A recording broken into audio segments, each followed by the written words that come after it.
I'm a man who believed that I died 20 years ago, and I live like a man who is dead already. I have no fear whatsoever of anybody or anything.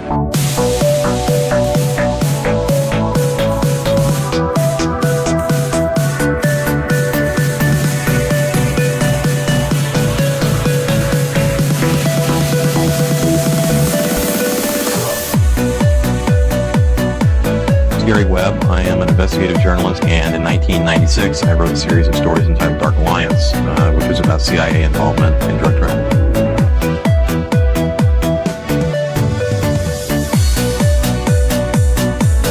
I knew a man who once said death smiles at us all. All a man can do is smile back. We've both been skull and bone, the secret society. It's so secret we can't talk about it. What does that mean for America? The conspiracy theorists are going to go on. I'm sure they are. I don't know. I haven't seen the rest. Number 322.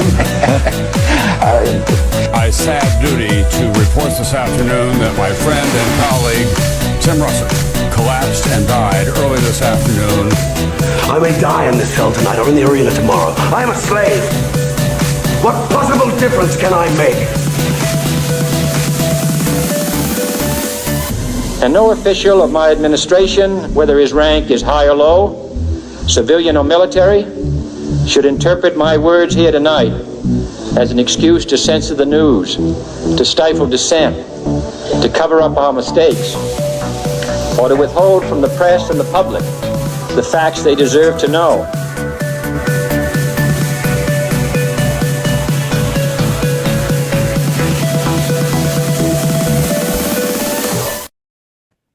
What the fuck's up? Welcome to Another Already Dead. I'm Jose Galisan. I'm joined by our co-host as always, Austin Picard, and we also have Jules, our typically our producer, but we're kind of having him guest today because we're having a big kumbaya because all three of us are going on Tinfoil Hat tomorrow.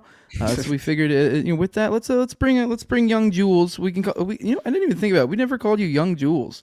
Because what, Young Jamie? Because isn't that what he always calls you, Young Jamie? Young Jamie. How did we never think of that? Young Jules. There you go. Tim Tuttle's been calling me Young Jules for a minute now. Well, well, that works. Perfect. But now Young Jules is the guest today.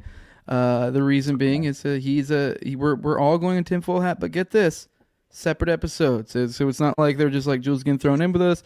It's literally me and Austin doing going hard in the paint, and then following up us as Jules. So honestly, I would assume that means likely next week it's probably going to be dominated by Already Dead. Essentially, it's going to be probably Tuesday if I had to guess. I don't know his release schedule, but I would assume me and you will probably drop on Tuesday, and then Jules will probably drop on Thursday or something like that if I had to guess. William Ramsey just dropped too on TFH as far as his episode just dropped today. And I just had him on my show this last Saturday. Yeah, he's swimming in our circles, dog. Schizo, man, you're the schizo, brother. Fuck dude, yeah.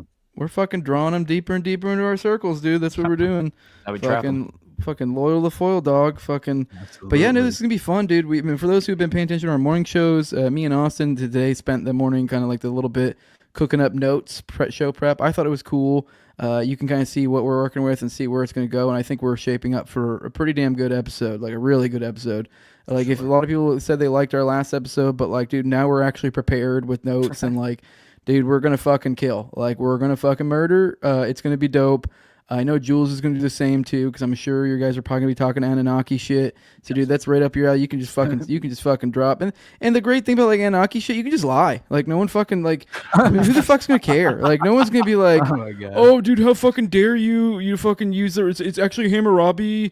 You might get some nerd somewhere, but it's like it's not like it's like life or death. You know what I mean? It's not like you're like I'm claiming Gunderson's like doing this when he's actually doing that, or there's this many victims and there's actually that many. You're good, like whatever. You just make up shit, Well, we're probably going to talk about a lot. I'm sure they'll ask me about my shows, so I'll tell them a little bit about sound science with me and the Paranoid American, and because him and Sam are friends, they do Chaos Twin comic together. Ooh, yeah.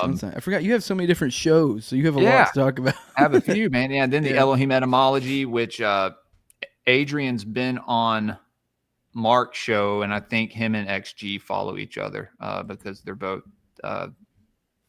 Hispanic, or maybe stick together. Adrian fights too. He's like a boxer / trainer, so maybe what it was. I don't know.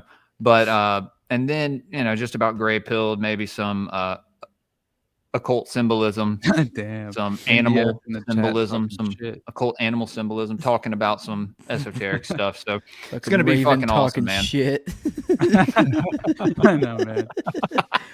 Fuck you. No, I'm just kidding. I don't know. I'm not. Can't They're tell both if that's important. Top or Raven. I was teasing you. They're both important, though. I think they're both important for different reasons. The type of stuff you dabble in, because you're more than just Anunnaki. That's just kind of what I really get a lot of that on your channel. But you go into a lot of esoteric occult stuff, and that stuff is important because especially at the tippy top, that's what's going on. So yeah.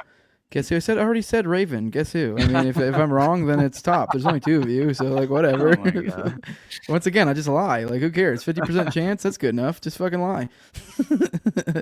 But yeah, no, dude, it's fucking wild. It's gonna be fun. But yeah, dude, fucking. He also asked what the topic was. I saw Raven. I'm going to go with Raven. I'll show you. Here's our topic right here. We already this morning. We literally just sat and did notes. Just kind of threw together quick little stuff. We're going over Gladio, kind of the idea of how it's kind of the everything conspiracy, as you can see here: Nazi stuff, child trafficking, SRA, MK Ultra, blackmail, serial killers, Scientology, NASA, secret societies, and then we just kind of all these different examples, like OG Gladio, the original example, JFK, RFK, Operation Phoenix. So you see all the different stuff. Obviously, we're not going to talk about all of this, but it kind of gives us a Rolodex of things to go to. So we crafted these notes today. We'll probably do some more tomorrow. So to hone it in. But dude, I'm stoked. It's gonna be fun. I'm really hyped, and it made it even sweeter to know that Jules is following up our act. So I know, right? Yeah. That is perfect, to honestly. be following up your act, guys. I mean, if it wasn't for you guys, me and Sam would have never been acquainted, and man. I'd still be jerking off on Gray Pill. So is that what you do over there? I've never actually watched an episode, so no, I'm just kidding. I'm just kidding. I've watched it. I've watched like every single one of the Anunnaki ones, and a decent amount of the other ones, depending on the guesses and stuff. So, but it's a pleasure to have you on. We figured there was a few little weird things we want to talk about today too. So feel like you fit right in. By the way, for those who only follow, I guess, just this show and not the not like say our morning shows or whatever, if you do just pop in to check in with us once a week, you may not have known this, but Austin dropped a fucking goddamn documentary that he just did in a fucking week that, I don't know, people spend, I don't know, pay professionals to do for fucking, probably hundreds or thousands of dollars. Stop it. Man, I had you say something, Jules? Is it on YouTube? Yeah. Luckily, I haven't had. I didn't know you dropped it. Yeah, man. When I basically when we texted that day, right? I had I was like entirely focused on trying to get that shit out, and I think it was like last Thursday. I think so. It was. I published then, and then I was like, I felt like I wasn't even. I felt like a shell of a human being at that point, and then it was like late as hell, and I get a group text from Brad Binkley who's like, "Hey, when can we do another whatever this is?" And I'm like, fucking so tired, dude. But I'm like, hey, man, I'm here for it. Whatever the fuck, that needs to be done.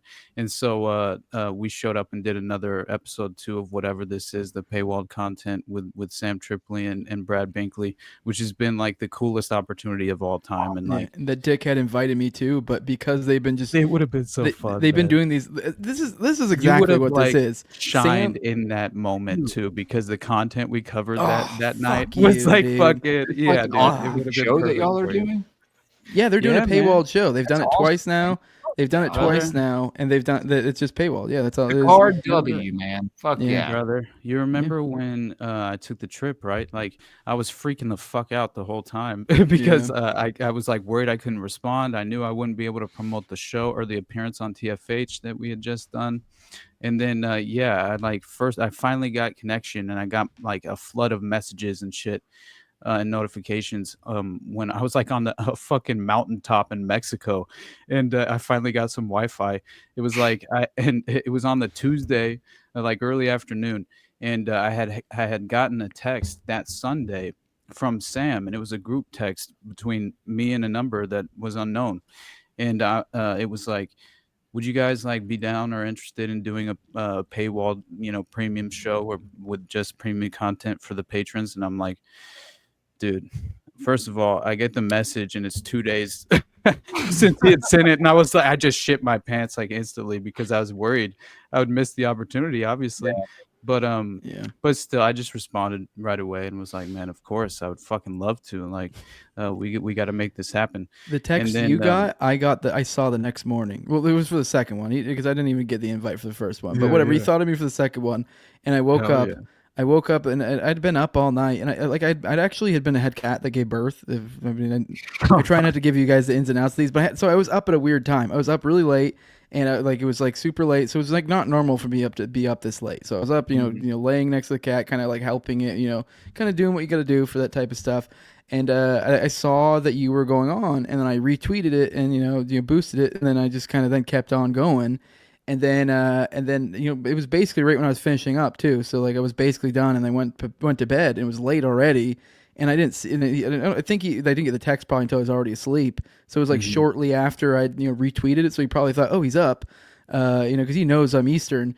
And then that was when I fucking like. And then the next morning I wake up and see that text. I was like, fuck. Right. But it's like even then I probably just like it would have been like that last episode when we went on, because that was a last minute thing too. And like I don't know, you can see me at the end of the episode, like even like there was a promotional like tweet thing I put out recently. You can see I'm like stumbling over my words and like I'm telling you right now. When I send you, I'll send you after the show. I'll send you the episodes because the second episode is fucking funny. It has to be funny because I'm stumbling a couple of times trying to collect my thoughts because I felt so like just psychologically exhausted, honestly, after publishing that shit. Dude, a tired you must be like a rhetorical windmill. It was terrible. I did my fucking best, man. I can only imagine. You started too tired to even realize you've been talking for 30 minutes. Oh man, luckily Brad was like stabilizing things and was in a really good mood, so it was fucking funny. But yeah, it would have been funny for you there. Yeah, because I find myself even when I'm tired, like say like the morning dumps, there are times where say I've had a crazy night, like or whatever, say like some like a cat, I'm just tired, and I do find myself just like really rambling. I'll just get stuck on some retarded thing that like 20 minutes later I'm like, why did I even spend 5 minutes honing in on it? No one gives a fuck about that. 100%. Dude, I always do that. I come correct with like legitimate topics and with credible evidence. Yeah, then you're like focusing on dumb shit, and then you're like, fuck, I just spent like an hour on this stupid shit when I actually have real stuff to cover, and now I don't even. Sometimes you don't even get to it because you're like, fuck. Exactly. That is my life, man. Yeah. So. But yeah, man. Anyway. It's fun. I guess we should probably actually get to some real content. What do you guys want to get into?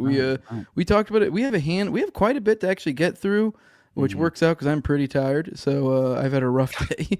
I haven't had water in the house all day, so I've been having to call fucking electricians and well people and stuff to get fixed. But here I am. We got a few things. We got the Cremo shooting, multiple shooters. We got Epstein. I mean, we got Ukraine. We got a lot. We got a lot to go through. So you guys, wherever we want to go, where do you want to go? For the sake of Jules, we should for sure get into the occult, Enochian magic for definitely. But does this tie into the satanic silo thing we talked about before, or is that 100%, okay? Cool. Yeah. Fuck yeah, dude. Pretty amazing. Plus, there's we need to come back to that tomorrow to hone that in for our notes because I want to get that in because that is too good not to include that in there. Really there's too much that ties into Crowley, NASA, fucking. If you can tie that back to Gladio, like fuck yeah, dude. Like just slip that in there as well. Which the Pasadena Lodge, there are too many different individuals that are very prominent within these networks that overlap. Occult Dutro, my friend, for sure. It is honestly, it's just one of the most fascinating things that I've ever explored and researched in my life. Like as far as the network is concerned, the vast clandestine network of Gladio. Yeah, Gladio. Gladio. That's what it always comes back to. It's crazy, man. But if we're just to like briefly get past covering something more topical, Oh yeah, I know. We need to get to topics, and I'm like, oh, look at this. See, she's doing it again. It's so easy to get Jose off topic in the mornings. We're intentionally getting you focus on like a picture on your wall and shit, which they have done. They've literally been like, "That's stupid" or something, and I'll be like, spend 3 minutes being like, well, I don't know what I like. But yeah, go on. Sorry, cutting you off. Man. That's too funny. But I figure we might as well like kind of briefly touch on what I view as false disclosure, manufactured fake transparency, which is, essentially the intention behind it, I think, is to manufacture consent at all times. And that is typically the goal, and so you see people like Dan Bongino become, right, appointed. And, man, it's just like, how many of these individuals are we going to get one single person who's not compromised by Israel? And it's just like, I mean, come on, what the fuck is going on? Like, how can we at least not acknowledge that as being a reality, at the very least, and also address the fact that what the media is doing, hanging out this it's a limited hangout, dangling this carrot in front of the public, as far as our perception is concerned in regard to this false disclosure. Get the fuck out of here. Real quick, Austin, I'm not trying to be a dick, but I did you intentionally change subjects? Because we were talking about the Enochian stuff for Jules, and then you immediately jumped over what you want to do, and we can just. But I'm just like, what are we talking about here? What's going on? Because you completely mind fucked me. You were like, yeah, let's talk about Enochian magic, and then you're like, yeah, and then that's like, isn't it so weird how they're not dropping the Epstein files? I'm like, wait, what did I miss? Well, he's on to something with all this disclosure. They're dropping the Epstein files, all the JFK stuff. It's like they're not gonna give us the actual truth. They'll throw like a few shards of truth in there to get our dicks kind of worked up and a little hard. But no, they're not gonna tell us like, oh yeah, it was. I don't think I'd use that phrasing given the subject. Get our dicks hard. Well, Israel will not be mentioned. That's for sure. Oh, right. So. Yeah, there's a Middle East country. But yeah, I guess whatever topic you want. I was just very confused. I was like, how is this related to Enochian magic? Basically, the only reason that I touched on it was because I knew that once we got a little deeper into that direction, we probably wouldn't necessarily make it back to the more topical references. But who knows? It was just funny because you're like, oh, let's go on this topic for Jules, and it's like, well, fuck Jules, let's go on to the next topic. Not even gonna let him talk about it. Nah, man, I got you, Jules. I swear. But I do. I did want to listen to this dude real quick. It's a super short video, but it kind of like it's revealing, right, that this sort of false transparency narrative and how it was kind of revealed to the public as well in this sort of fashion. And I think that at the very least, it's important to acknowledge, and share to to the audience, because look at this dude. Like, honestly, when the way that we cover, I mean, that's what I'm saying, bro. Like, dude, the way that physiognomy is a bitch, dog. Like, I just like literally a glance, and you're like, oh shit, I know what you mean. That's what I'm saying.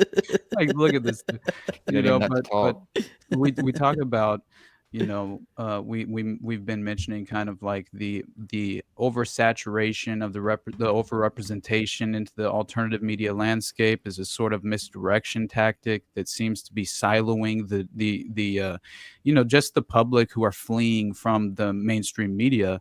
They're being siloed back into this controlled narrative. And that's what I think is always something we have to kind of acknowledge as being the case, and we should remain skeptical of, because that is clearly what tends to happen more often than not. But anyway, let's check this out. Any idea what it is?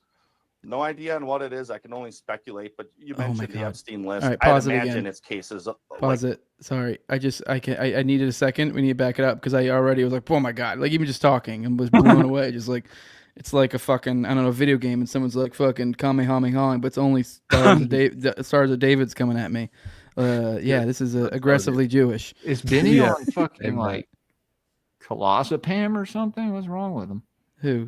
I don't fucking know. Yeah, he just faded. He usually is very high energy. Like he's very like coked out. Like whoa. Yeah. He's in there. absurdly Jewish. Absolutely. I mean, I will say his voice isn't absurdly Jewish. It's like, but like you can just there's that like tinge. You're like, I hear it. The kvetching coming. Yeah. Yeah, but it's not like kvetching. It's not to that extent, at least. Like right, you know, where they're like.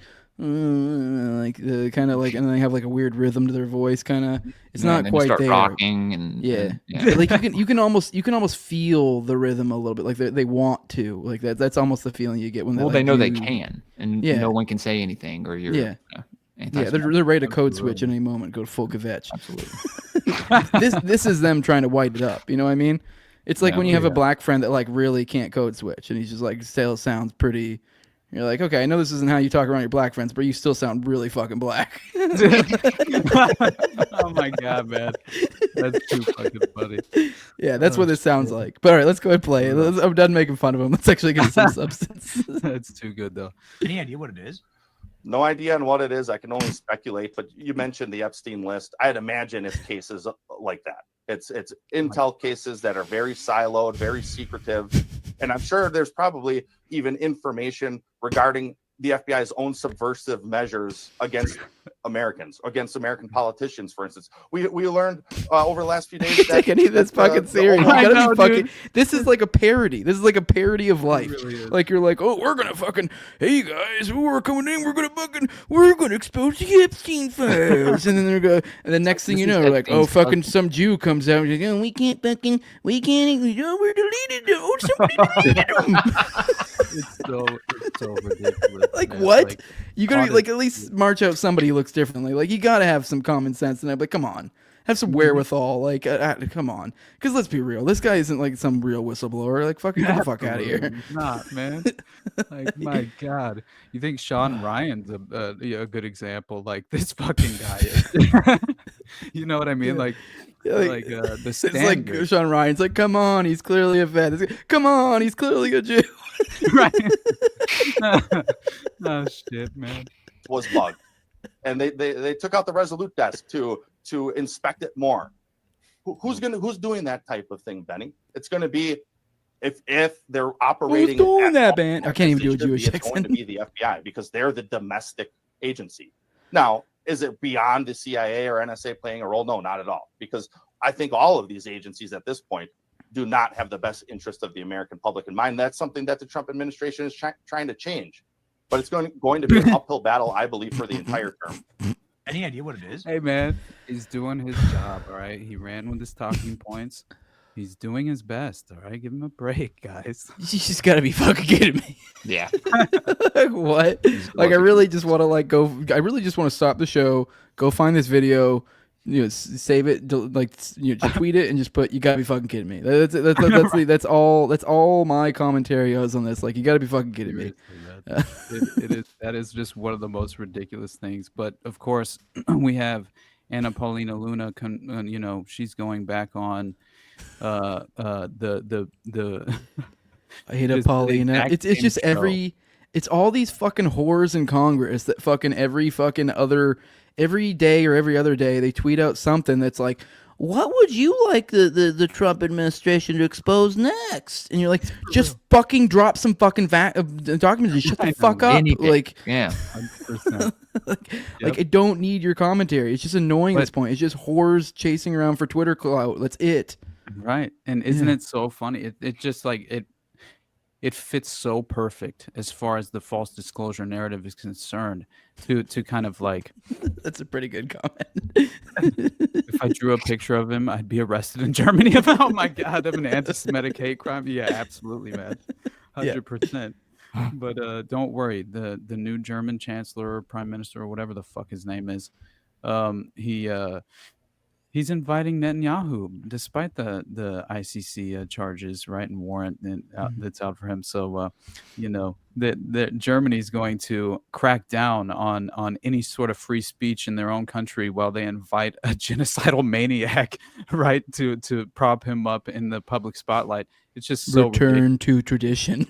Right. Meanwhile, they're arresting people for like teaching their dog how to do a zig heil. You know what I mean? Like, it's just so stupid. Ireland.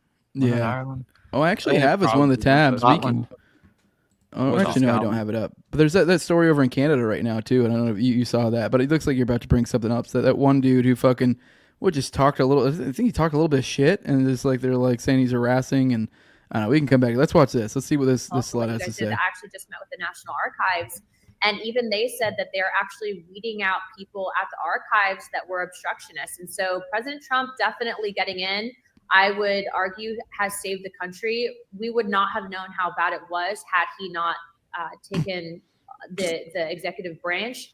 But again, it's alarming, it's disheartening, and I fully back my words that I said earlier that what the CIA is talking about right now. If people sell secrets to a foreign government, you will be charged with treason. So do not do that. Do not burn documents. You will be held accountable. We will find you.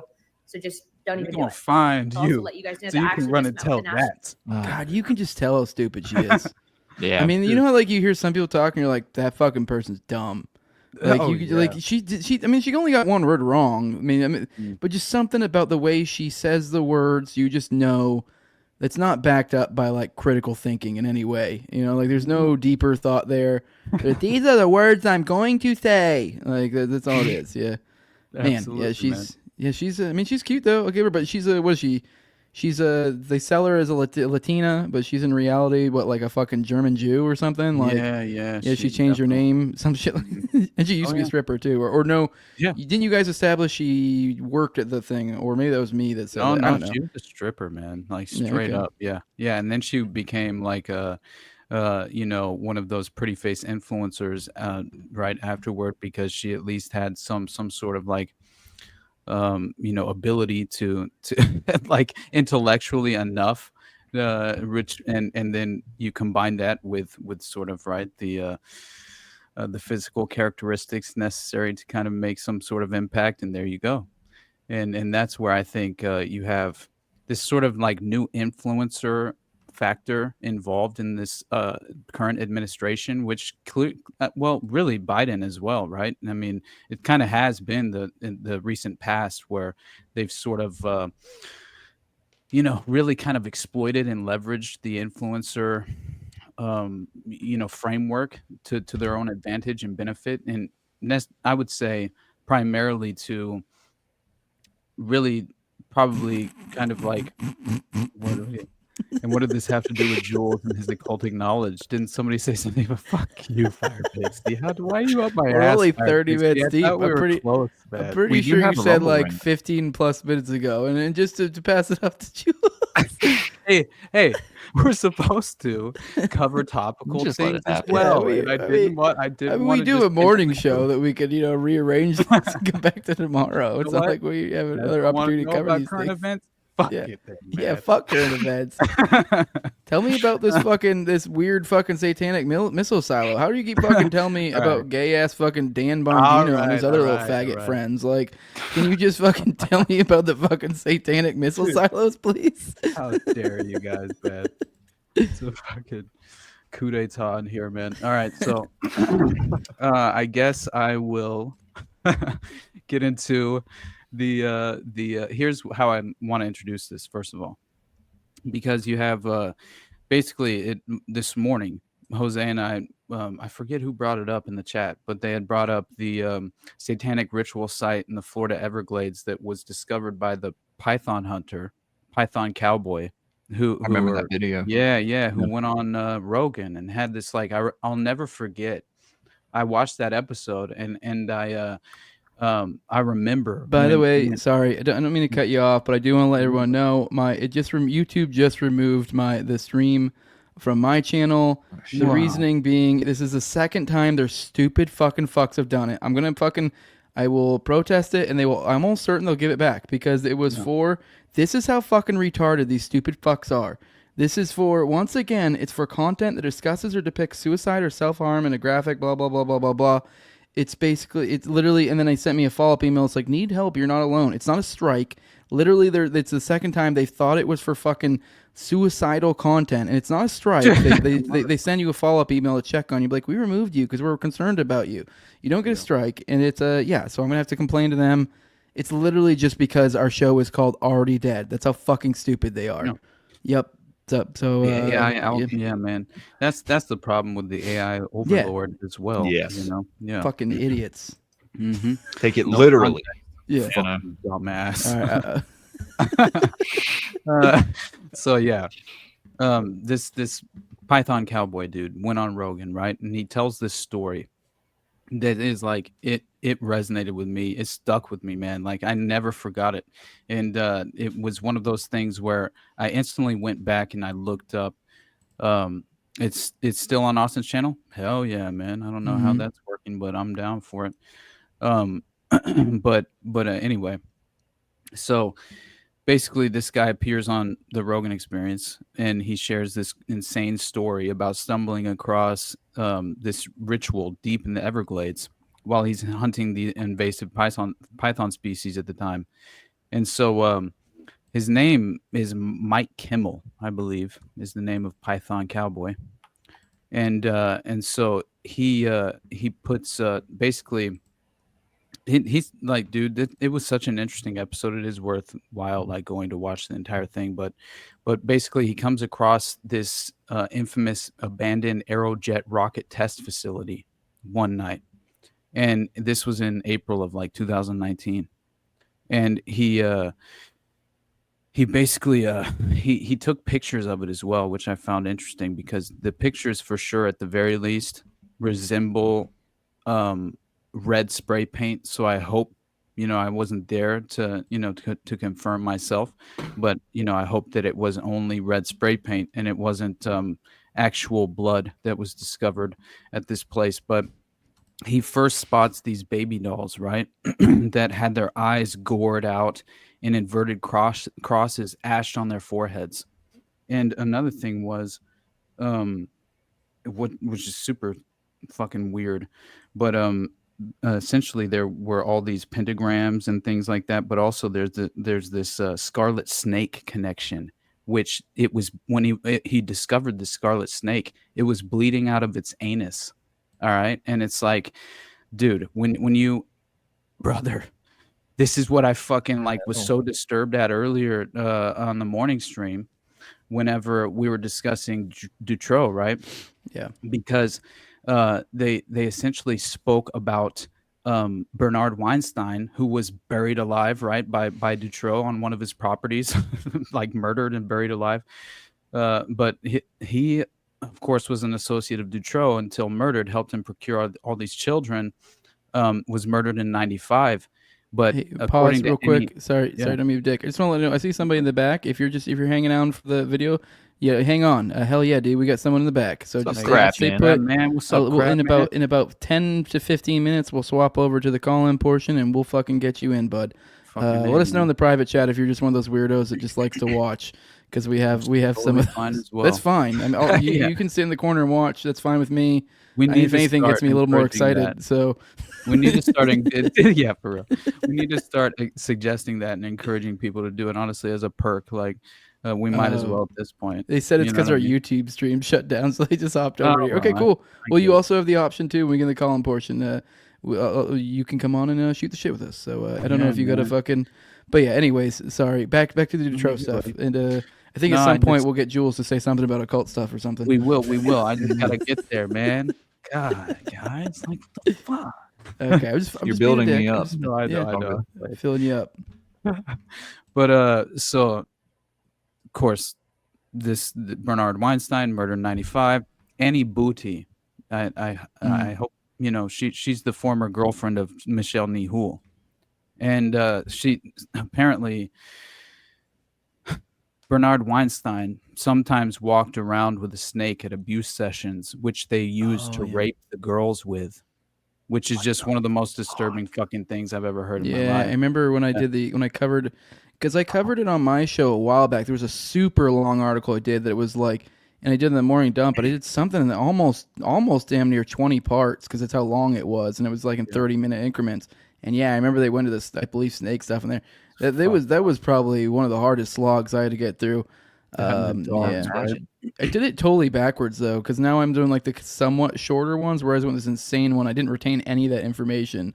But now I'm now I'm retaining it more because I threw way too much at myself all at once before I even really wrapped myself around it. Whereas I've in the past like couple weeks, really kind of wrap myself around what was going on there and kind of understand it better.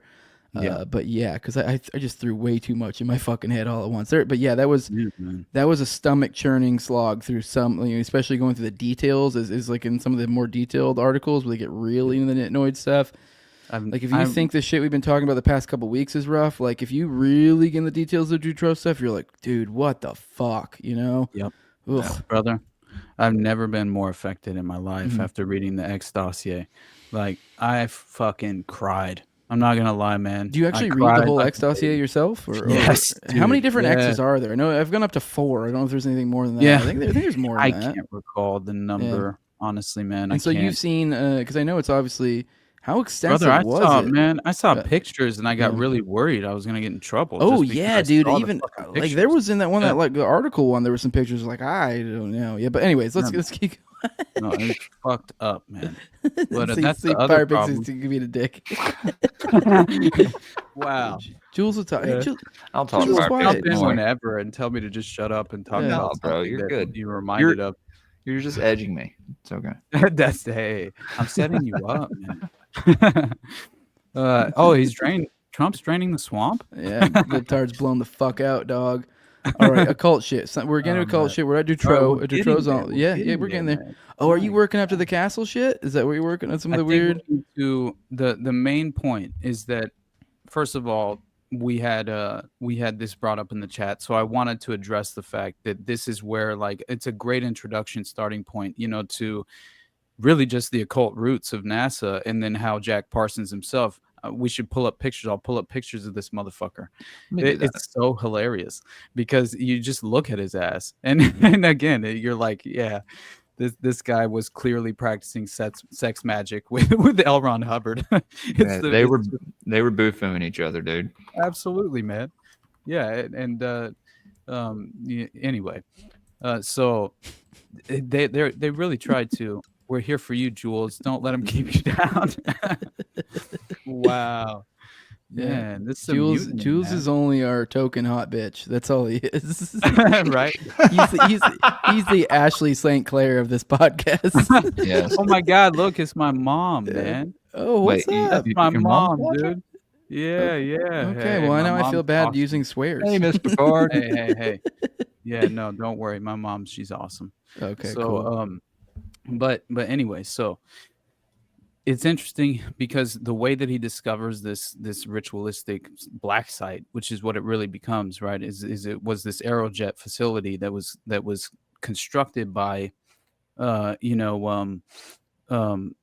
essentially it was really not only Jack Parsons who was behind the development of this facility, but it was also the paperclip Nazi Werner von Braun, who was very much affiliated with it as well. They're both considered to be like the fathers of modern rocketry in many ways, right? Which is kind of important, especially considering like how the moon landing was really like some sort of like sex magic ritual as well, which is very interesting because I was unaware of that, the affiliation and context there as far as the connection to like just the shape of the rockets themselves are like shaped like phallic dicks, right? Yeah. Big old cocks going in the sky, dog. I'm telling you, man.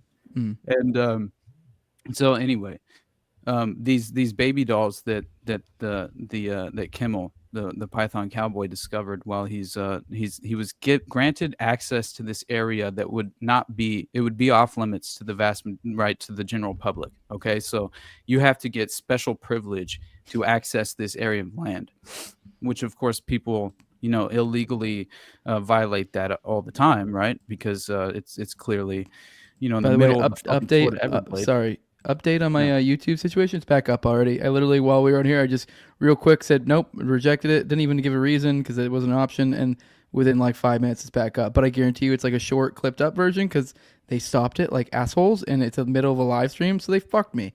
Whatever. Hey, cool.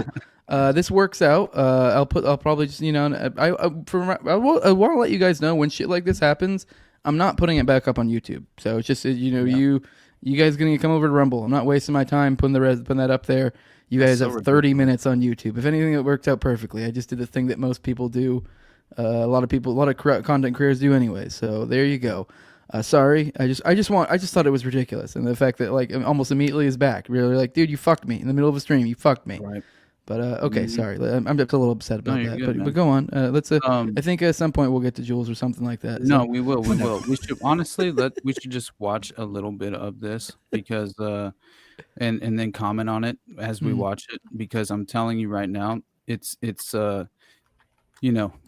worthwhile. It really is. But let's check it out just quickly.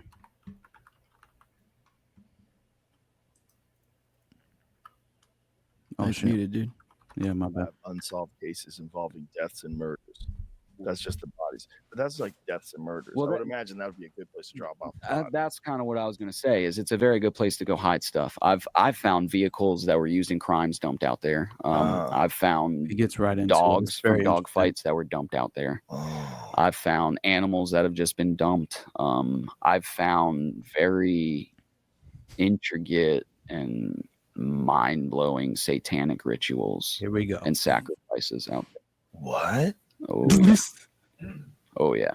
I love Rogan, dude. So I was, which I found different stuff before. I'll find maybe where someone was doing some voodoo, some Santeria, sacrificed a chicken, whatever. All that's like kind of normal out there. That's not that crazy. But what I found this night was very crazy. Yeah, the police came and investigated it. It made the news. Look at this. And that's the facility I was hunting. It's Aerojet. It's actually an abandoned space rocket facility from the Cold War, where they were developing and testing space rockets. And what were you hunting there? Pythons. I was out there, hunting these snakes, and this facility is you need special access. I was given special access by the state of Florida to remove pythons from out there. And nobody can just go back out there, but people do go out there, as you can see from the graffiti and different stuff like that, usually to do stuff that they're not supposed to do. There's a lot of crimes committed out there. There've been murders out there, gang initiations, all kind of stuff. So they have a pentagram that's... So... yeah, it's a whole thing. So we go out there. The first thing I came across was a big rock pile with a upside down wooden cross on top and a bunch of red spray painted upside down crosses all over. And you could tell the cross, I think, was burnt a little bit. And it wasn't, crazy, super crazy. It was like, oh, this is new. This wasn't out here a few days ago. Dude, what the fuck? And then I found this little doll. And as I kind of investigated that doll more, a little red scarlet snake actually came up and wrapped around her neck. What? And I picked up this. There it is. I picked up the scarlet snake, and oh my god, dude. Which it was kind of weird that there's a live snake, a red snake, on this doll. And I've caught a lot of snakes in my life, and that is the only one that was bleeding out of its anus. There was blood coming out of its beehole. Which, I don't know why, who knows what. It was a little weird to me. And then the night just kind of gets weirder from there. Coming out of the snakes, you see asshole? the red lettering in the other clip. It was a big Latin saying, like 100-foot long, pretty much, on the road. I drove over it. We later translated it to turn around, run, hide. He is watching you. Go further into the complex, and there's these big abandoned buildings. I go into the building, still just python hunting. Like, who knows what these kids are doing out here. I thought it was strange, the Latin, your average kid just messing around, don't know Latin sayings like that. And then I come to this big room where there's the big pentagram.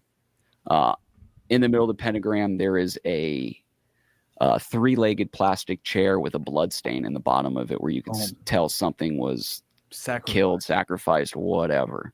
On each wall, there's 3 walls. On each wall, there's upside-down crosses, Latin sayings, and all kinds of stuff.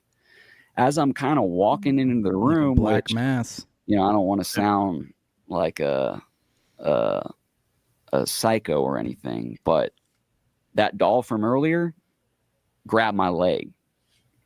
I don't know if I kicked it. I didn't see it. No, that's what. The only part that I'm But like, that doll from the rock pile somewhere else, I don't know if it was another doll or what. I never seen that other doll. I kick it. It seemed like it grabbed me. It's that same doll from earlier. Same thing with the cross on its forehead, the one eye cocked over, the other eye messed up. And so, it's very, very weird to me. Kind of like scared me. So right next. It wasn't there, and then it was Pause there. it for a I second. didn't notice it. I didn't notice You it. didn't carry it over there. I really feel. Oh, Jesus, long. Yeah, it's almost over though. I feel like I remember in my Dutro, and then when I dug deep in there, that there was. I just. Oh, the idea of like the dolls and like those type of symbols, I vaguely recall because it was not, I didn't like, this is awful. When you do dive deep into some of that, there is some of those articles and stuff that will show pictures. The one that I did, like, it was like a lot of the stuff was like blurred, but it was there. I didn't want it there. It just happened to be captions as you're reading through the article. But I remember I swear I remember seeing like, very similar aesthetic to that, like the dolls, snakes, the blood. Like I just vaguely recall that. I'm just saying from my recollection, I just vaguely recall there being like some shit. So this is weird. This is all right. So you said you're not trying to watch this whole video, are you? Or do you go to? It's honestly, it's almost over. Okay. I'll cut it short, but yeah. it's, Well, I didn't know if you knew there was like a spot where it ended soon that like what was important. It's so still really interesting. Yeah. There. No, I didn't touch it. So did anybody else? Was anybody else with you? I had two guys with me that didn't even want to get out of the truck when they seen the first thing. They stayed in the truck. So the same. I think the most important part is about to come up right now because.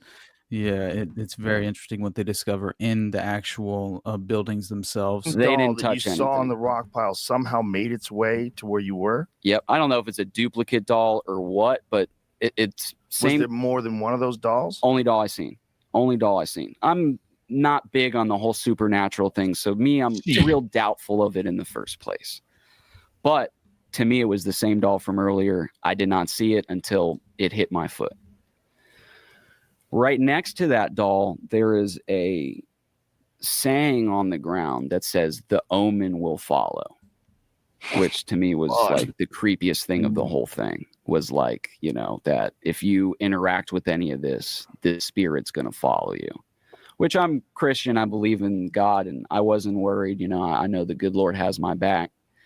But very strange, right? Very strange. Oh, shit. As we go through, there's all kind of different stuff. In one of the rooms, there's a sleeping bag with something inside of it. I don't think it was a body, anything like that. Police went out there, investigated it. I didn't investigate further past that. Something was inside the sleeping bag, and on the walls there was looked like red spray paint, and it said she was only 9. We gave her to the devil, like basically talking about sacrificing a child. And then you have this little girl's gown that's nailed to the wall with like a dark red stain on it. Oh, Jesus. Yeah. And what was supposed to just believe that sleep bag's nothing. Did you follow? What? We're supposed to believe that sleeping bag's nothing. Like what? I know, man. Like, why would he frame it? Why would like you just assume? I mean, I Yeah. don't know. I guess to be fair, it's like he is, but it's like to me, I hear that I'm like, what?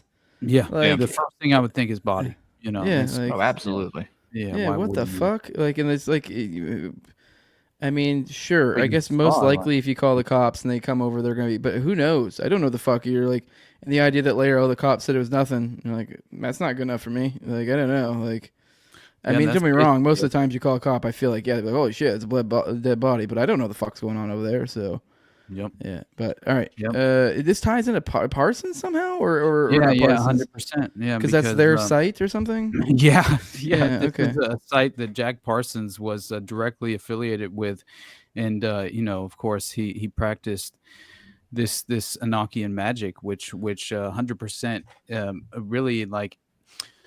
What was mostly involved was a lot of sex ritual magic, which I found very interesting, right? And But but you say Jack Parsons, but Jack Parsons Yeah. was associated with NASA in general. So like any of these spots, Yeah, like yeah, he's anything a NASA co-founder. related would be him, right? Or is this somehow more closely tied to him? well, I mean, like he was legitimately at this facility when he Okay. was Oh, so right he's when legitimately physically Yeah. at that facility. Yeah. Got it. Got it. Aerojet was his officially his like organization, right? His Yeah. baby, right, basically, right? And that's why I think it's very interesting because there's occult, historical context to this specific facility, which again, you have like ritual magic was conducted at this facility, which they practiced blood ritual magic as well. It wasn't just sex magic. It clearly they were harvesting blood for ritualistic purposes as well. But yeah, so it really gets far more interesting than that, because basically Jack Parsons himself was considered like that a part of a sex cult, right? And they even viewed him as the Antichrist, which was very interesting as well.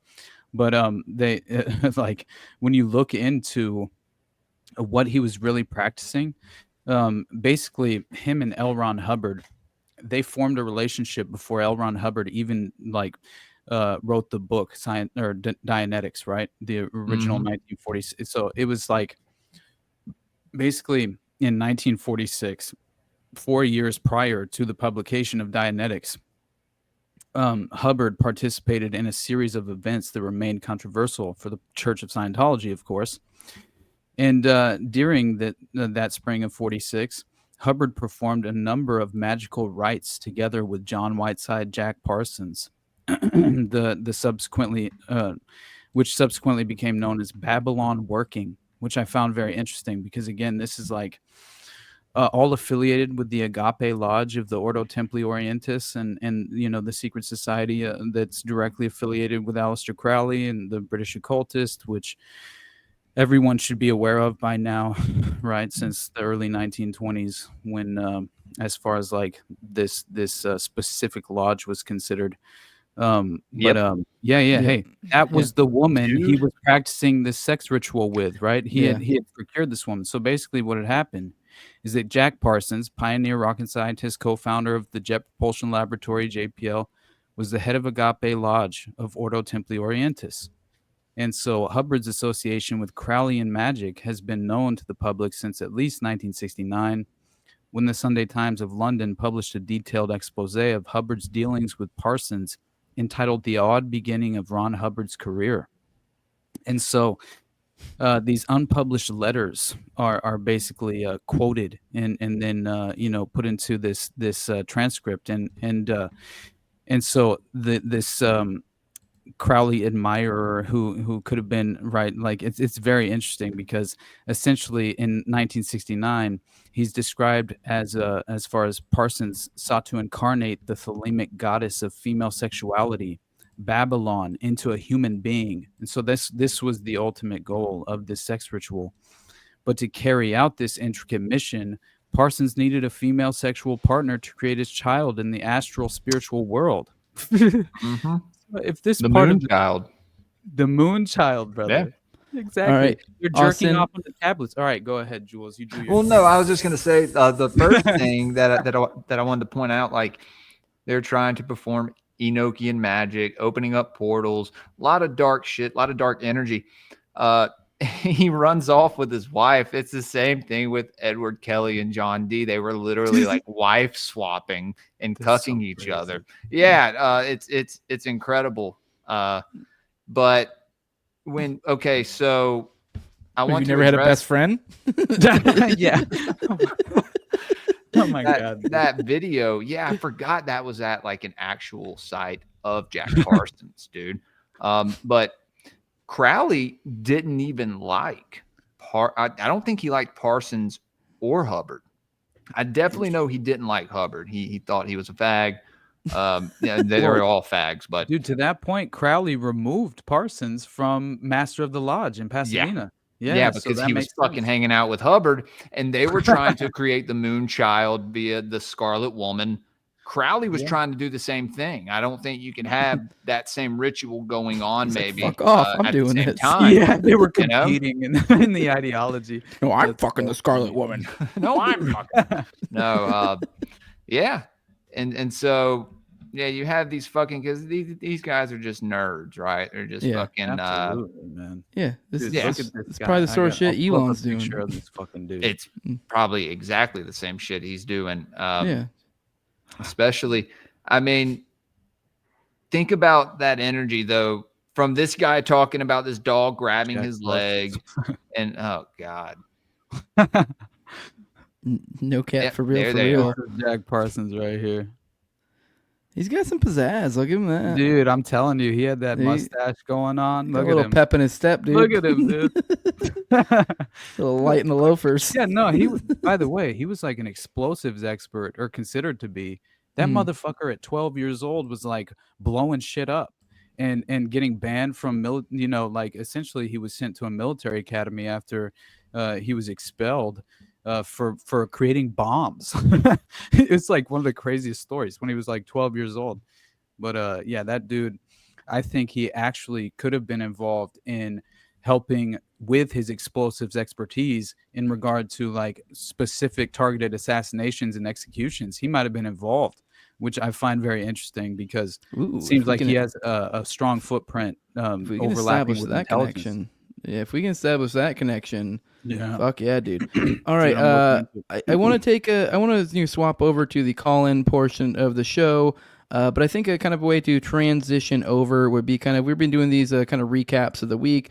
Thought it'd be kind of cool to show you this a quick little what we've done the past week on not already dead, but on the morning dump. You guys can thank Tim Tuttle for putting these together. Although I am giving him money for it. So it's a fair exchange. So he's not just doing it for the fun of it. But yeah, we have these. So I'm doing these super cuts every week. The weekly dump is what I'm calling these.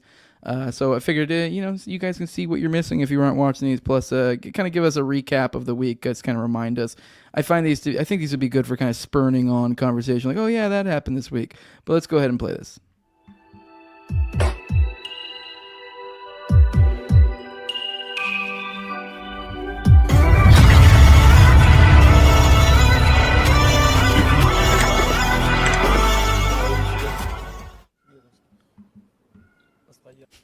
I think I have a cat trap somewhere. God damn it. You guys hear that? Fuck, there's totally one trapped. Oh, well. So that's a plane crash. I don't know exactly. Introduction. Have you heard? It's finally happening. The richest man in the world is dismantling the deep state for us. And there's Elon with putting his heart out to us. Keep in mind the gendarmerie is a military police, and that's a big component of the Dutroux Fair thing. So now he's talking about this is in relation to something more Gladio related, the Brabant. Oh, fuck him. Good to see you committed something. Like, oh god, these are creepy. So, yeah, this is weird. Some opponents speak of a sect that wanted him gone. I'm an avowed Freemason, in quotes, kind of a statement. Always goes back to if you had dead babies, now you get it. You're justified in being an animal to them. Right. How does that work? Then if you're going to put them on the stand, you can't put them on the stand and know that they're going to lie. Okay. So that would be an unethical, lawyerly thing to do. Yeah, exactly. And subordinate perjury and whatnot. But that's... This is what the music industry is all about. Oh, dude. Get into the thing. He's Jeffrey. Let's go. So weird seeing that now. It's so strange. I certainly hope that it's basically what we had just suggested, is that it's some form of trauma bonding this week. And that's the reason he's sort of romanticizing the the abuse itself, right? Yeah. And the relationship, and that her father was essentially trained by the Catholic clergy in Boston on these methods of mind control techniques, and essentially to wear a mask while raping her while she was 5 years old. Like one of the craziest, as far as like how they implement the altars, how they implement the DID. And dude, I think it's probably so fucking weird in the upper circles of the Catholic. You got weird entities like the Jesuits.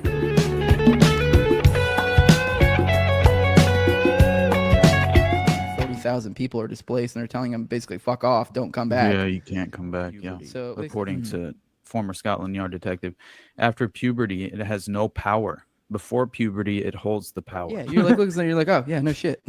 Yeah, of course he's a pedophile. Are you fucking kidding me? Stranger walking in my dream.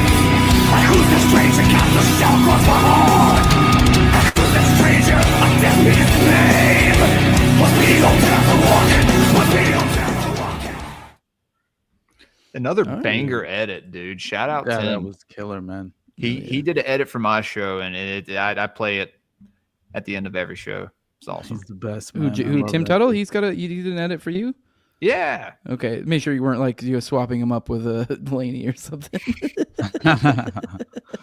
Because you didn't swap him up with Laney, did Oh, Laney did intro for you. Okay, cool. Yeah. Because I knew Laney did work for you. I'm like, you aren't being a dick and like thinking he's Laney right now, are you? Okay, cool. He's did both. Okay. All right, guys, we're going to swap over to the call-in portion of the show. If you guys want to call in, 941-281-5857. The number is down below.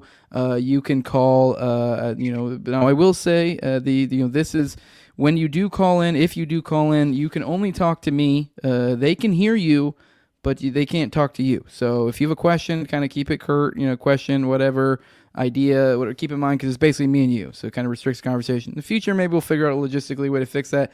But the best way to get around that is you can hop on video, and you can, but you got to be a patron for that. That's patreon.com/NWJ2020 or Austin's, which I don't know what your URL is offhand. But he has his. You also get those free Sam Tripoli episodes. So not free, you got to pay for them. I'm retarded. But yeah. But either way, point being is you can get the video chat option there, like this guy right here, who's just chilling in the chat. I don't know if he actually wants to talk.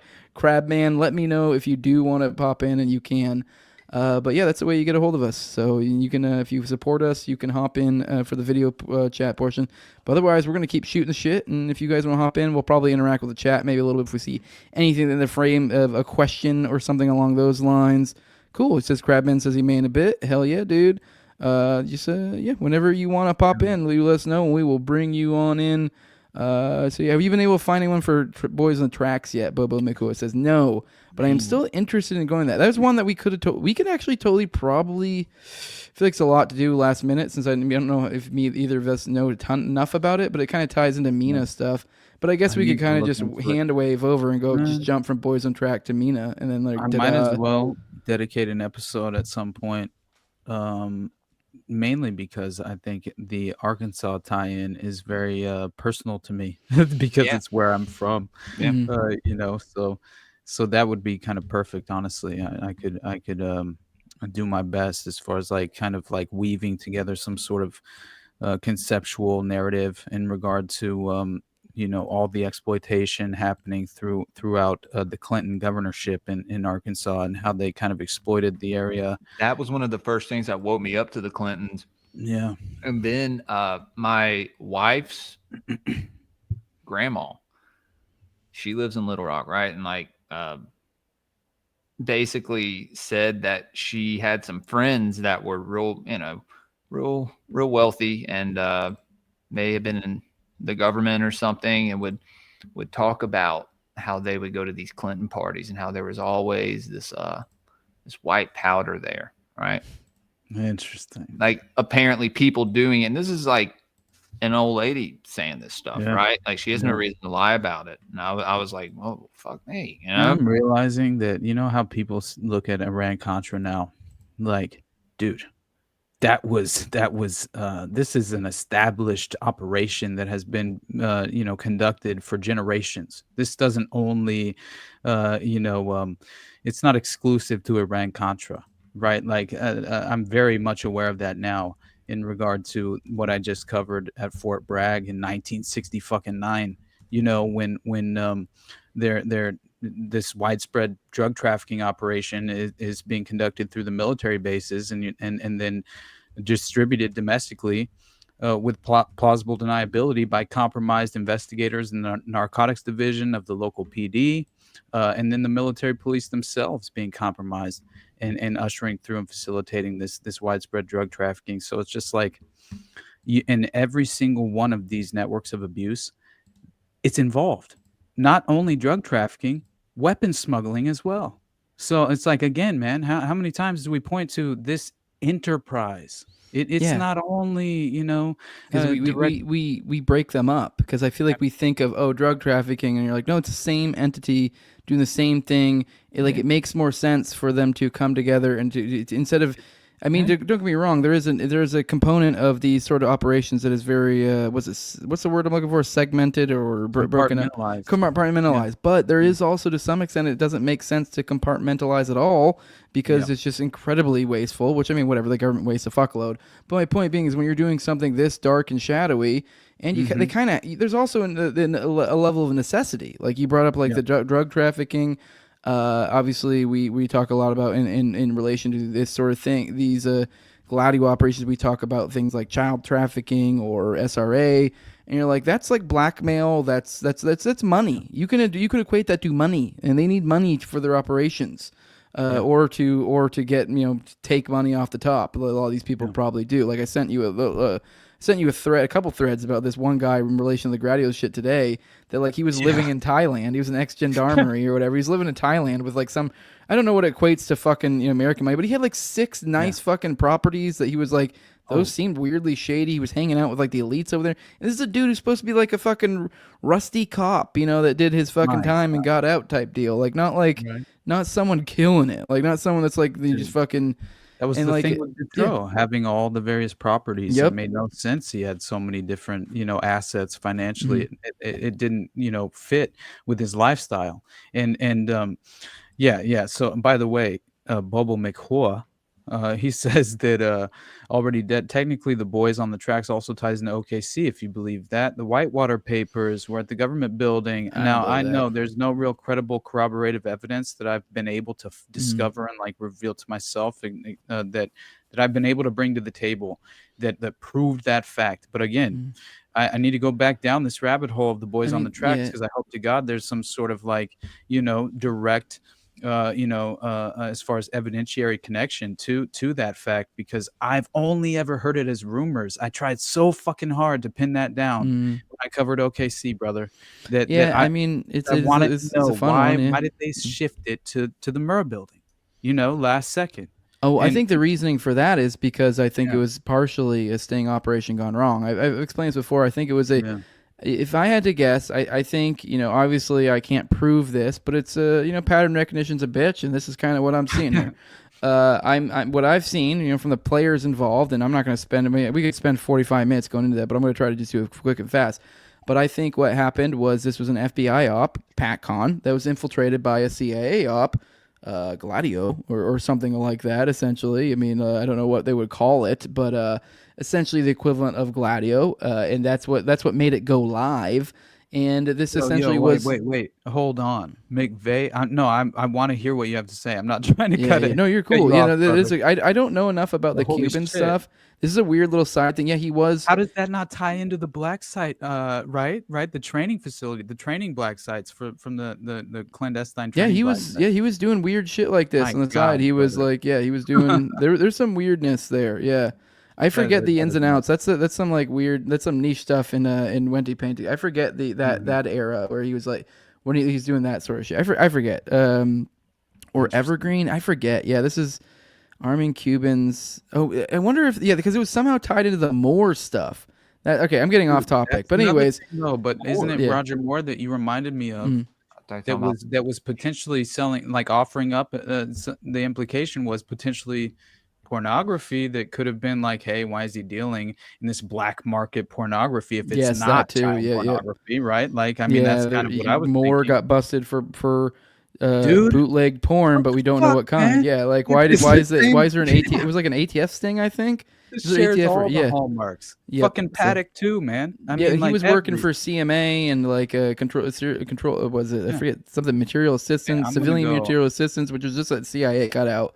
I'm gonna take a piss real quick. Okay, myself anyways, I'll go back to what I was saying. So the idea, the reasoning, and I don't know if Austin can hear me or not, but the reasoning why the swapping from the federal building, because what he was referring to, Jules, is he was referring to he's trying to figure out why did they change it why did it go to the Murrah-Felder building? Well, there was a lot of intel. I forget the specifics, but there was a lot of people that seemed to think that it was going to be the courthouse that was like basically across the road instead of the federal building. The reason being was, like I said, there's multiple reasons. I'm not going to go into the nitnoid reasons, but the point being is like, why would they swap one to the other? Well, there's also, I mean, to flesh this out a little bit more, there's also the theory that's, I think, is pretty solid, that there were multiple Ryder trucks. And so the idea being is what a lot of people think, and I think this makes sense. We could spend a lot of time going into why it makes sense, but essentially the idea being that, hey, there was some sort of mole inside of this op. This was supposed to be a sting. They were supposed to, ride up this Ryder truck to the federal building, and there was supposed to be probably some sort of transponder or something that they could like track it. And then, ta-da! No, there's actually no bomb in it, or it's a fake bomb, or whatever it ends up being. And ooh, we got you. And now we get to have this big moment in front of the federal courthouse, and like we're all circled around. I'm like, oh fuck yeah! Like one of these kind of moments. Yeah. And no, instead, looks like somebody goes, oh shit. Well, seems these guys, someone spilled the tea, kind of deal, or something along those lines. Someone was hip to the idea that there was a sting going on, and instead got another Ryder truck. And probably sent someone to drive, either to dump the other one somewhere or drive it around or something as some sort of decoy truck, because they're going to be tracking that thing. And they end up instead go over to the Murrah Federal Building and kablooey that instead. And there's nobody tracking that. There's nobody expecting the Murrah Federal Building. So it's kind of wide open. And now they're caught with their pants down in a situation where their sting went super fucking bad, like literally the worst it possibly could, like literally the worst at that point in time, the biggest act of terror on the United States, still the largest domestic act of terror now, even after 9/11, and that was probably an FBI sting fuck up. Like that's likely what happened. So, and now they go, oh shit, now we're fucked. Now we have to cover this up, and now CIA gets to go. Or whatever shadowy organization that made it go live gets to back off into the shadows and go, all right. Absolutely, man. Yeah. I have a buddy that was living in Oklahoma at the time, right? And he claims that like as far away as they were from the Murrah building, that they felt the effect, right, physically. And their windows were shaking, and like, dude, it's fucking nuts, right? Like the actual effect of the bombing itself, which is another reason why, like, you look at the explosives experts, like breakdown interpretation of what occurred. They clearly believe it was wired up, to detonate, right? And by the way, Bobo, he did admit to his sister. He sent a letter to her. Oh, dude, that's saying crazy. That that's the one where everyone says, it sounds crazy. They go, was this guy some sort of spook? Was this some sort of black ops stuff? And you're like, dude, he literally said this to his sister. Like he said this years prior. Like this wasn't like, I mean, I don't really know how you explain other than he's a liar. Huh? Right? With his grandpa as well, where he's like, he's confessing to his grandpa, like basically I think it was one he had some sort of weird manic episode or something. Yeah, he had like some manic episode, and he confessed it all to him, and then wrote this letter to his sister, and then they were his sister and his mom and the rest of his family, of course, but definitely his mom. They were significantly harassed post event, of course, but still, it's very interesting how they essentially lost their freedom to kind of like exercise their privacy in any sort of way, right? Which is it kind of par for the course when it comes to the injustice system. Yeah, but Dr. Ori says, weren't there people that were told not to come to work in OKC? Yes. The ATF was told not to come to work. Were they there literally was a person, I forget the name of it, because I mean, whatever. If I've been actually studying up for a OKC episode, I probably could spout it off for you. But there is, and I could find it if anyone wants it, but there is a video of a guy, I believe they have his face blacked out for anonymity, but you can get his name, and I think we've confirmed his identity after the fact. But essentially, this was someone who worked in the federal building. They got him on camera saying this, that there was an ATF individual that when because he came in essentially looking for his wife. Like, this was one of the guys, his wife worked in the building. He was looking for her. I believe he also worked, nearby or something. So he knew these people. He was kind of friends with them, and he saw one of the ATF agents. And he's like, "Hey, where's my wife? Where's so and so?" I'm like, "I'm looking for her." Blah blah. Like, and he said something about like the ATF agents, and he goes, "Oh no, that we got to beep her not to come into work today." So I have a call. So you guys shoot the shit. I'm gonna set up the call in the background. Okay. Alrighty. I'm on. I forgot it wasn't muted. So you guys Jules. There you What's up, brother? Hey, nothing. Sorry, my family. No, you're good. They're all going to bed. So say goodnight to the kids. Check this out.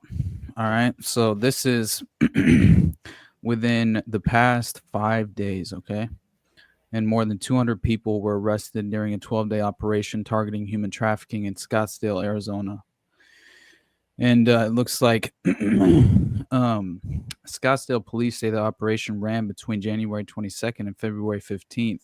The department's human exploitation and trafficking unit targeted sex buyers, predators, and those involved in the sex trade and trafficking. Officials say no children were directly involved and the operations were decoy-based. Several Valley agencies were listed as being involved in the operation, but 202 people were inevitably arrested during this 12-day multi-agency operation. And sorry, Austin, I want to cut you. I'm not trying to cut you off. We can come back to this because I'm actually super interested. But we have a caller right now, so I'm going to let's add him real quick. And there we go. Here we go. Hey, you're on Already Dead with Austin and Jose and Jules. What's up, man? How you doing? Let people know who you are and what's up. Hello, Austin, Jose, and Jules. I've been following you guys for about a few months now. I literally just got home from work. Just wanted to call in and just say, just thank y'all for what y'all doing. I've been enjoying the content.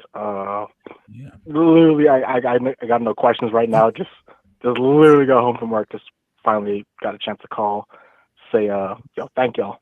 Oh, appreciate it, man. So sorry. No good, real dude. questions at the moment. Maybe next time. Yeah, Thanks hey, man. Also, but I'm really enjoying your series on the Las Vegas shit. It's kind of been like my own personal kind of like what the fuck happened here. But just keep up the good work, Mac. Appreciate it, man. Yeah. Hey. More, by the way, incoming. Go ahead. Sorry. Well, shout out from Toronto, Canada. It's whatever you think the hellhole is in California, man. Come up here. It ain't so places bad. in a moment. But I'm just shooting the shit around. But yeah. Thanks, y'all. Thanks for calling in, man. It's sweet. I mean, it's cool if people call in. That's great. You call in next time, ask a question. But it's thanks for coming in or popping in. It's very wholesome. No, just wanted to say hello, thank y'all, and goodbye. All right, we'll see you. Appreciate it, man. Call in next time, all right? Peace. Peace. Dude, Tim Tuttle coming with the aggression, man. How dare you? All right, sir. let's get back into what you were covering. Sorry. All right, let's get back into that. So sorry, I was interested, but I had when I got to set up in the background, I can't really pay attention. So no worries, brother. So it's interesting because this ties directly into what inevitably connects to Project Spade.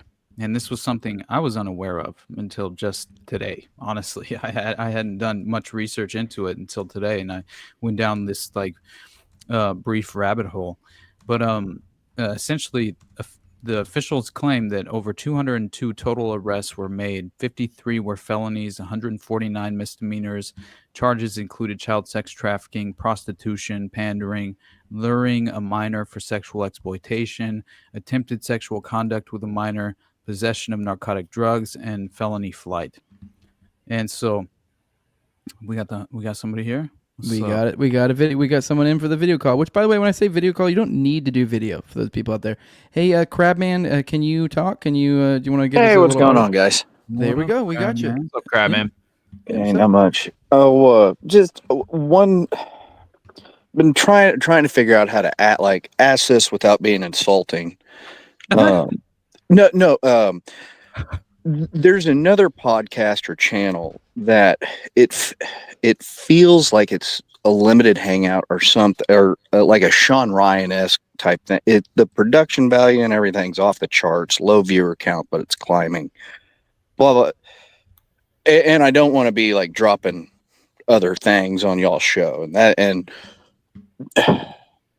drop it, baby. But it's the Matt Kim show. I don't know if you even heard of it or whatnot. Matt who? Matt Kim.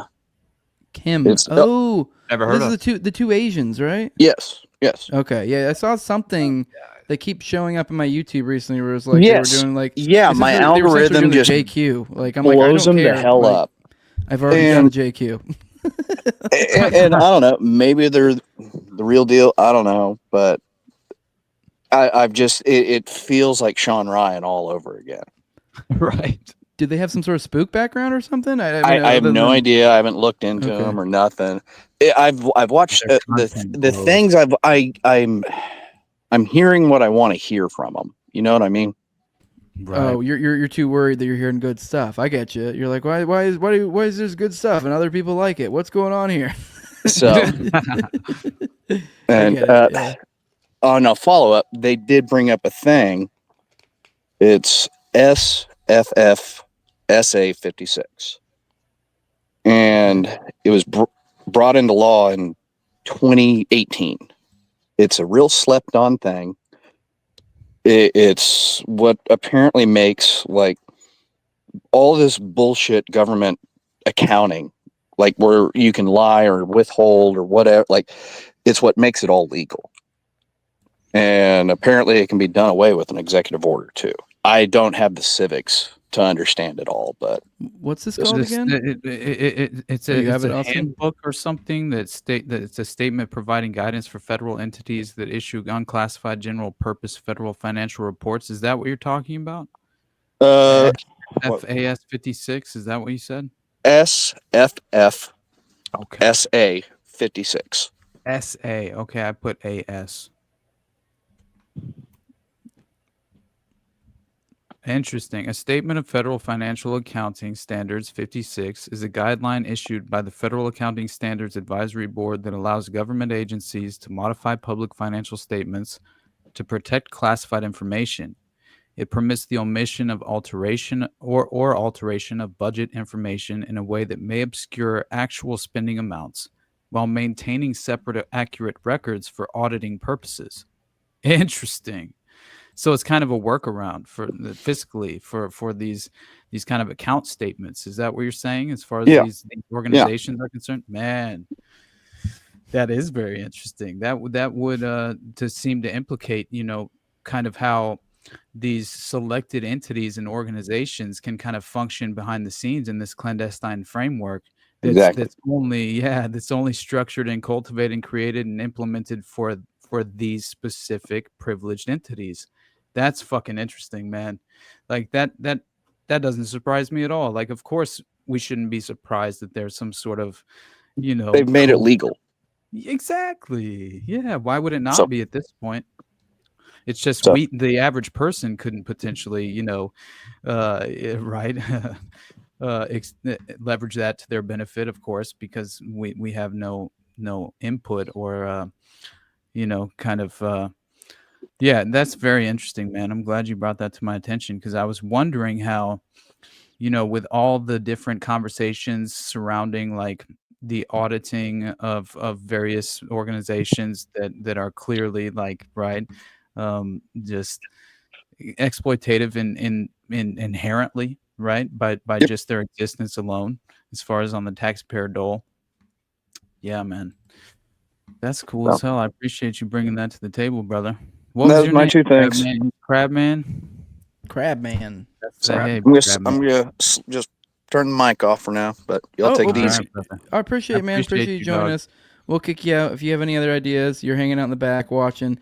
Hey, if that's what you actually, I like this idea. I do want to foster the idea of people just sit in the back because then it's kind of like, hey, they can kind of just chill, and if they decide they have a question throughout the court, they can hop in. So you guys can. What your mom does most of the time. Your mom's really proud of you. This is adorable. Hey, I've been watching your mom interacting in the chat. It's super cute. About the guy your mom hangs out. Yeah. Oh, you're just doing your mom joke. Fire Pixie's on one. Yeah, he says, "Damn it, Jules." So now you've said your 3 sentences, and now she's sick of you. You have a Patreon supporter whose name is your mom. When he comes, and you don't.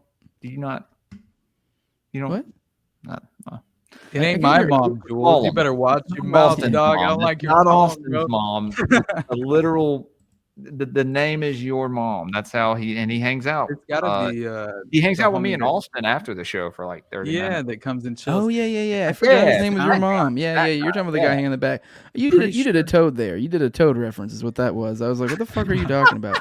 All right, gotcha. The audience doesn't know this shit, just like they don't know a Toad reference. A Toad reference here is a Toad reference. So that's a wow. We're Inception here.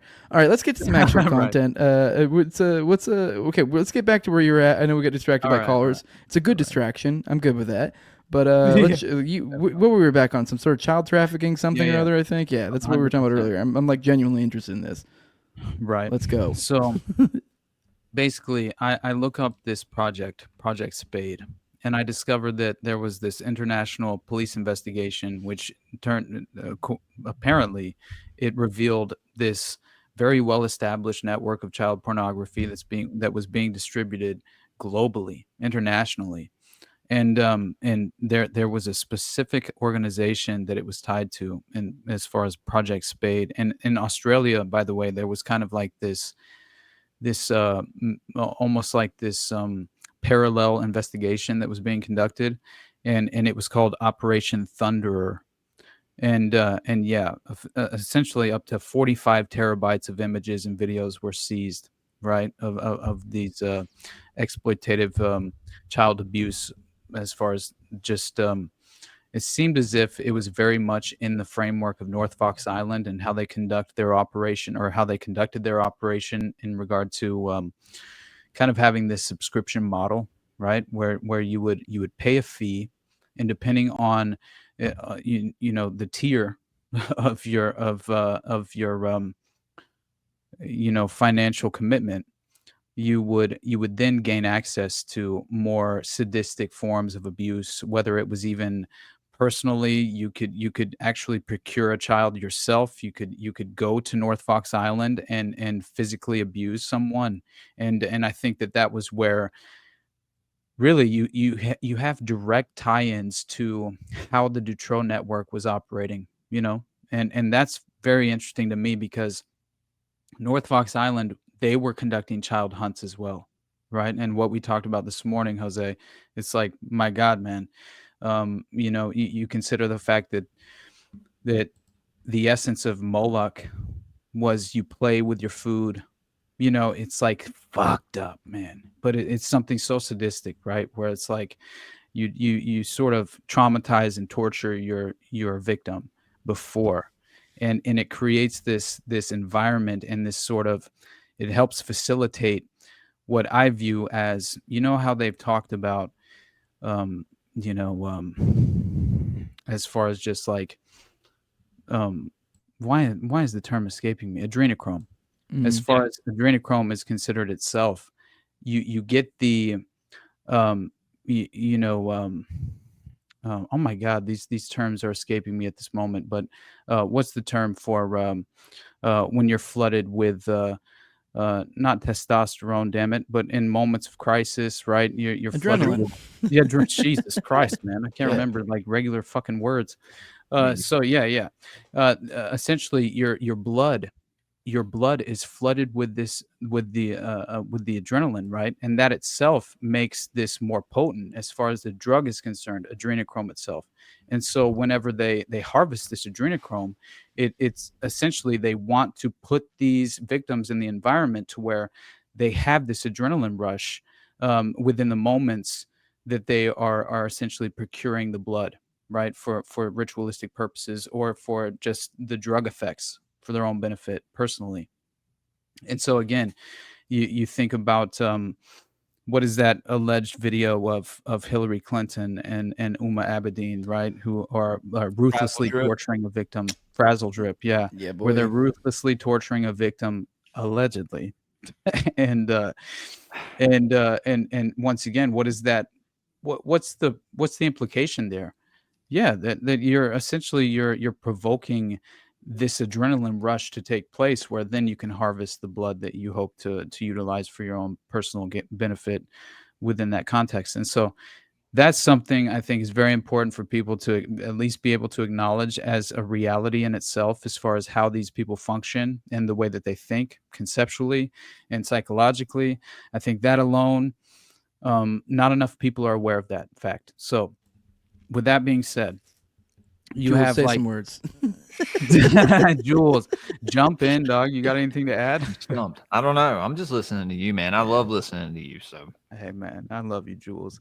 love you Honestly, man, I'm so happy that we're doing this show. It gives me this like outlet to actually have these conversations where otherwise, man, I'm losing my fucking mind. I'm sitting over here doing 4-hour episodes about, like Jose said, obscure 50-year-old murder cases. You know what I mean? But so again, like if I didn't have this sort of platform, then yeah, it would be far more difficult for me to kind of like deal with just my conceptual mind, the way it functions. It's kind of it's but anyway, I'm very grateful and I love you guys. But yeah, it's kind of hilarious. The Fire Pixie said that before we started that we were probably late because Austin was probably talking about some emotional thing that he's dealing with or some shit like that.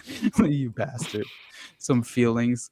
But Fire Pixie's been hot lately, man. Hey, Tim Tuttle, how dare you, sir? You guys ready? You guys ready to get out of here? It's about an hour and a half. I was just thinking. ready.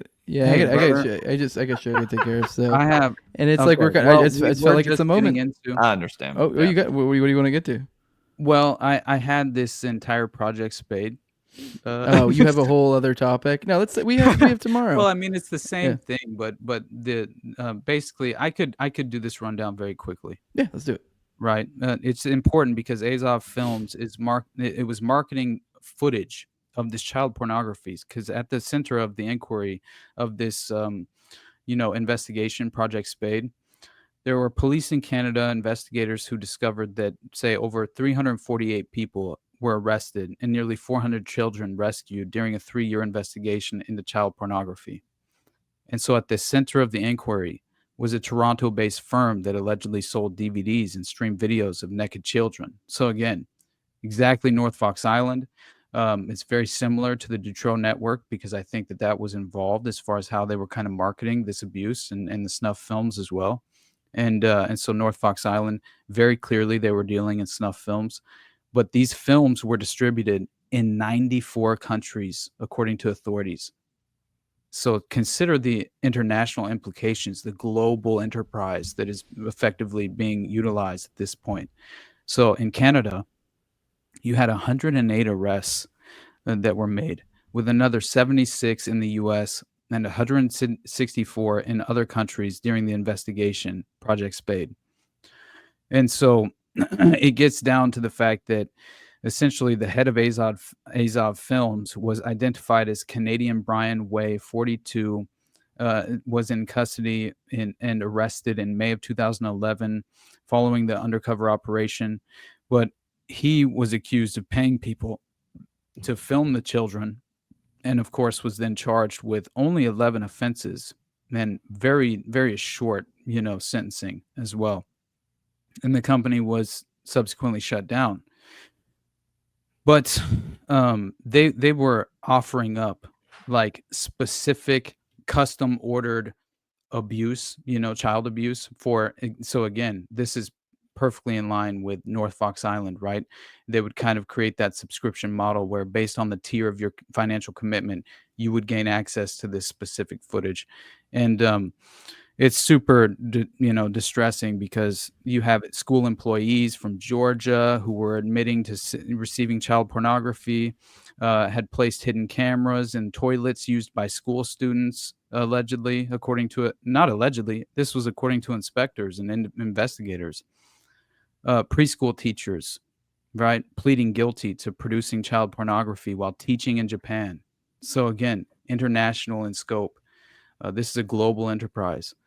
So U.S. postal inspectors identified and rescued 330 child victims as part of the investigation. Goes back to the 8mm film strips, which is how they distribute these snuff films and this child pornography through the Postal Service. Because undeveloped 8mm film strips, they can't tell what's on the strip itself. So they then will, even if they open the fucking thing, they don't know this is an illegal product, right? And that is the technique. And that's what North Fox Island exposed to me more than anything. I was unaware of that fact. But we could talk about this forever. There's so much in regard to this. So honestly, we could tie this up real quick. Yeah. And Jules, And, where can people find you at, dude? Yeah, guys, Greypilled Pod on Twitter, Greypilled_podcast on Instagram, Rumble, YouTube, Spotify, Apple Podcast. Still need to get on Spreaker. Got to nip that in the bud. Patreon, patreon.com/Greypilled Podcast. Got a few tiers. Did a show with Chris from Forbidden Knowledge News last week. I had that on there. About to drop that maybe tomorrow. Just had William Ramsey on. It was a banger. Hell yeah. So, hey, did it help that did you go over some of those membership lists and shit for the Knights of Malta? Did you end up getting to it?